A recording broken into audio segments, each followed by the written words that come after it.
Lucifer என்கிற சாத்தான் எங்கிருந்து விழுந்தார்?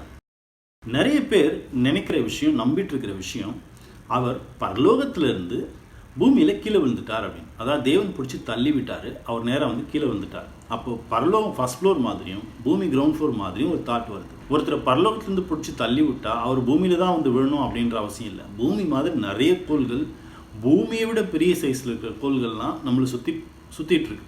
அதில் ஏதாவது ஒன்றில் கூட போய் என்ன பண்ணிக்கலாம், விழுந்திருக்கலாம். ஆனால் இங்கே நடந்தது, அவர் பரலோகத்தில் இருந்தெல்லாம் அவரை தள்ளி விடல. அவர் இருந்த அதிகாரத்திலிருந்து அவர் என்ன பண்ணார்னா தேவன் தள்ளி விட்டுட்டார்.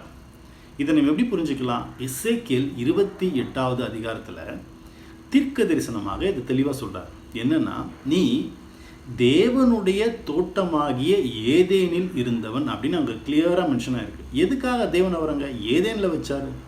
பிகாஸ் தேவன் படைத்த மனுஷனை இந்த லூசிஃபர் என்கிற தூதன் பாதுகாக்கணும், அவங்களுக்கு தேவைகள் எல்லாம் சரி செஞ்சு கொடுக்கணும்.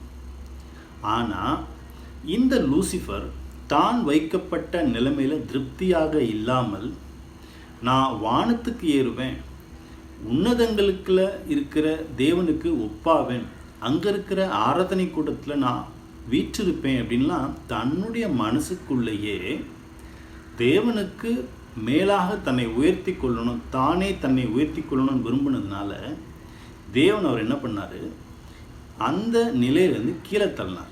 ஸோ கீழே தள்ளலான்றது மேலேருந்து விழுறதில்லை, அவர் இருந்த அதிகாரத்திலேருந்து விழுந்தது.